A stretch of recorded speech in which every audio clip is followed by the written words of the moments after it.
Seriously আমি না বুঝতেছি না তুমি এরকম কেন করছো। আমার মনে হচ্ছে না আমাদের একসাথে থাকাটা পসিবল। অযথা সময় নষ্ট করো না। সময় তো তুমি আমার নষ্ট করছো, এরকমটাই করার হইলে আমার লাইফটা কেন নষ্ট করবো নাকি হুট করে এখন বেটার কাউকে পেয়ে গেছো? তোমার যা ভাবার তুমি তাই ভাবতে পারো, আমার কোনো প্রবলেম নেই। আরে প্রবলেম তোমার থাকবে কেন? প্রবলেম তো তোমার ক্যারেক্টার। বাবা, আমরা তোমাকে কিছু জানাতে পারিনি, রুহি আসলে আমাদের কিছু বলতে দেয়নি। ডক্টর, আপনি একটু এদিকে আসুন।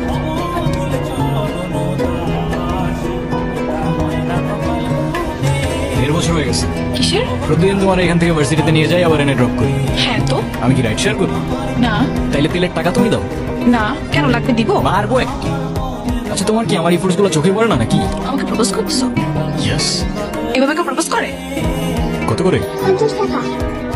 দেখো প্রপোজ করায় না তো আমার এক্সপিরিয়েন্স আছে, কিন্তু এটুক বলতে পারি যে সারা জীবন আগলায় রাখতে পারবো আর এফোর্টসে কোনো কমতি থাকবে না। আইসোয়ার কসম কাটা ভালো না, তোমার ব্যাপারটা আমি ভেবে দেখবো।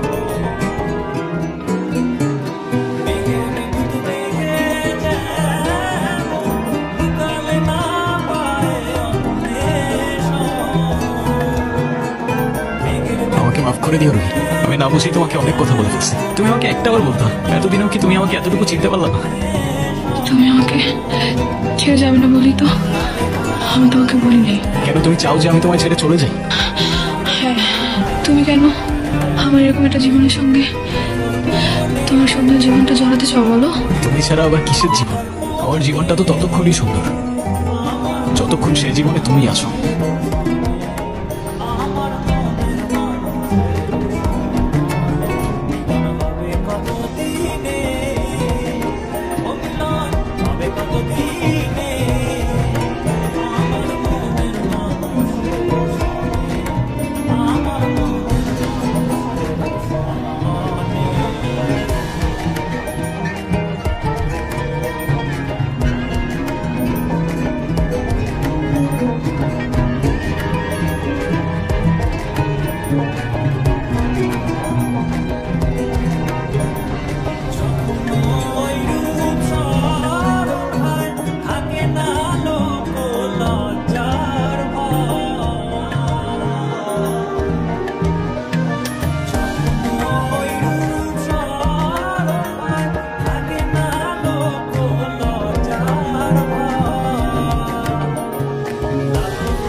রেহান, সব জেনে শুনে এরকম করার না কোনো মানে হয় না, বুঝলি?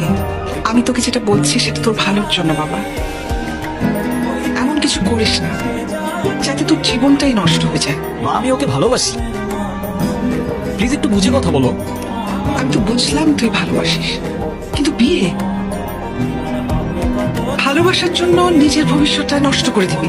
মানে বিয়েটা তো যে কোনো সময়। না মা প্লিজ, এটা তো আমার সাথে হইতে পারতো না, আর আমার সাথে হইলে আর যাই হোক রুহি কখনো আমাকে ছেড়ে চলে যেত না।